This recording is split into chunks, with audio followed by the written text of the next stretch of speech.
Kim Jeong-hwa, better known by her stage name J.Fla, is a South Korean singer, music artist, songwriter and YouTuber. She was born on 10 June 1987 in Seoul, South Korea. Besides a portion of her well-known split tunes incorporates Maroon 5 moves Like Jagger, Big Bang Terrible Boy, 2NE1 Monstrous, recently she propelled her unique single Good Vibe.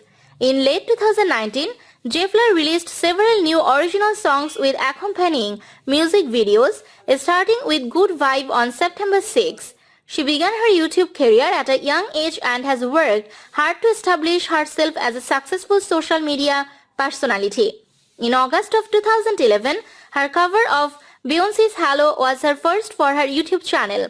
On November 16, 2018, J.Fla became the first independent South Korean YouTuber to achieve more than 10 million subscribers. She is commonly called, enjoys a huge fan base within South Korea and also internationally. She signed with Sony Music Japan and later Austereo Records.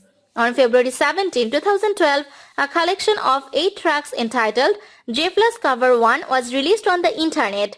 In mid-2013, she released her official debut album, an original EP titled Bebo Ketan Story. Early in 2017, she released her first full-length covers album, Blossom. 80 tracks from more than 10 of her EPs were then re-released in April 2018 as Rose, the J.Fla's collection. She has attained quite much in her still career and seems to be hungry for more and more. Also during 2018, J.Fla released 2 all-new full-length albums covering a diverse array of artists including Taylor Swift, ABBA, The Chainsmokers, Ariana Grande and Queen. She has made her mark in the South Korean music industry and has a bright future ahead of her.